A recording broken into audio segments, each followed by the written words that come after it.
अगर अभी तक आपको गाना सुनकर कोई भी काम करने की आदत है, तो देखिए अब गौ माता को भी भजन सुनने की आदत लग गई है। अक्सर ऐसा देखा जाता है कि कई लोगों को आदत होती है कि जब वो पढ़ रहे होते हैं, खासकर जब मैथ्स बना रहे होते हैं, तो वो गाना सुनते हैं। या फिर जब एक जगह से दूसरी जगह जा रहे होते हैं, तब वो गाना सुनकर आते जाते हैं। लेकिन ये सुनना काफ़ी अजीब है और अनोखा भी है कि गाय यानी कि गौ माता को भी गाना सुनने की आदत हो गई है। जी हाँ, ये गौ माता गाना सुने बिना दूध भी नहीं देती हैं। बिहार में एक गौशाला है जहाँ पर जितनी भी गाय मौजूद हैं, उन्हें भजन सुनाया जाता है।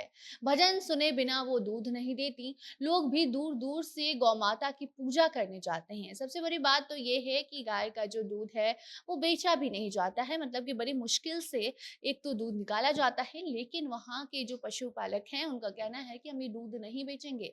आखिर इसके पीछे वजह क्या है, आपको हम बताएँगे और इस गौशाले के बारे में भी बताएँगे कि बिहार में ये कहाँ मौजूद है और यहाँ पर लोग कैसे पहुँचते हैं, क्यों पूजा करते हैं। अब नमस्कार, स्वागत है आपका हमारे स्पेशल सेगमेंट अजब गजब में और मैं आपके साथ वंदना पांडे। तो क्या आपने इसके पहले कहीं सुना था कि कोई गाय गाना सुनती हो? अगर नहीं सुना तो आज आपको इस सेगमेंट में हम यही बताएंगे कि देखिए बिहार में एक खास गौशाला है जहाँ पर जितनी भी गाय मौजूद हैं वो गाना सुनती हैं। एक ऐसी कहानी आपको आज बताएंगे जहाँ गाय गाना भी सुनती हैं और सुनकर झूम भी उठती हैं।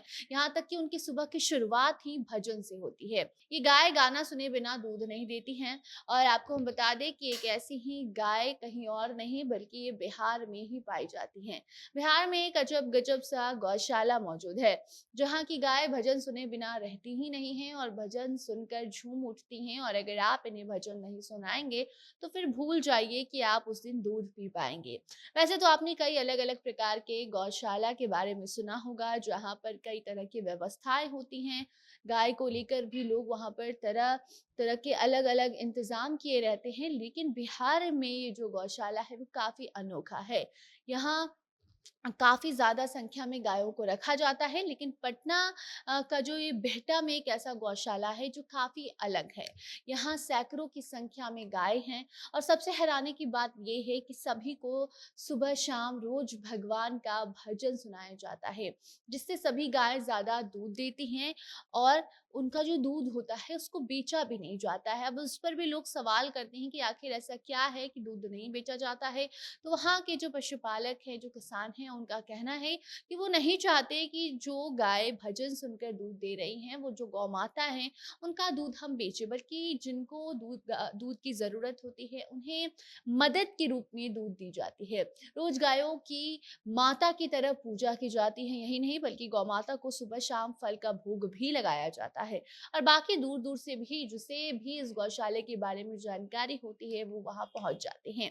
पटना से कुछ ही दूरी पर मौजूद विष्णुपुरा गाँव में ये गौशाला मौजूद है। अगर आप वहाँ जाएँगे और बस इस गौशाला के बारे में थोड़ी-सी जानकारी देंगे कि ऐसा गौशाला कहाँ है जहाँ पर गाय भजन सुनती है, तो बस आपको उसका पता मिल जाएगा। यहाँ पर गाँव में इस गौशाला की खूब चर्चा होती है। गाँव के रहने वाले विनोद कुमार सिंह ने बताया कि इस गौशाला में करीब 250 से आस-पास गिर गाय हैं, जहाँ सभी को अलग-अलग नाम से बुलाया जाता है, यानी कि सभी गायों का अलग-अलग नाम रखा गया है। सभी गायों को भक्ति गाना सुनाया जाता है, उनकी पूजा की जाती है। गौपालक विनोद कुमार ने बताया है कि गाय के दूध को वो बेचते नहीं हैं। इस अनोखी गौशाला में गौ माता की सेवा में लगे सेवकों का भी कहना है कि गौ माता को सुबह-शाम भजन सुनाई जाती है। गौ माता रोज़ जो भजन है, वो सुनने के बाद ही अपनी नींद तोड़ती हैं यानी कि उठती हैं। जो भी लोग इस गौशाला के रास्ते से गुजरते हैं, वो लोग गेट के पास बाहर खड़े होकर गौ माता को हाथ जोड़कर प्रणाम करते हैं और कुछ लोग जिनकी ज़्यादा आस्था होती है, वो अंदर जाकर प्रसाद चढ़ाते हैं, पूजा-पाठ करते हैं। इसकी एक अलग ही मान्यता है। कभी-कभार तो ये भी देखने को मिलता है कि दूर-दराज से भी लोग यहाँ पर गौ माता के दर्शन से पहुँचते हैं और खासकर वो लोग जो जिनको इस गौशाला के बारे में जानकारी पहले से होती है और जब वो कहीं जा रहे होते हैं और रास्ते में जब ये गौशाला पड़ता है, तो कोई भी उसे इग्नोर करके नहीं जा पाता, वहाँ रुकता है, माता की पूजा करता है और वहाँ की गायों को देखता है और एक बार ज़रूर वहाँ पर भजन बजाकर देखा जाता है कि जो वहाँ पर गाय मौजूद हैं, उनकी क्या प्रतिक्रिया आती है। बाकी इस खबर को लेकर आप क्या कुछ सोचते हैं? अपनी राय कमेंट सेक्शन में ज़रूर बताइए। बाकी अन्य खबरों के लिए बने रहें जनता जंक्शन के साथ। कैमरे के पीछे थे विशाल और मैं थी आपके साथ वंदना। धन्यवाद।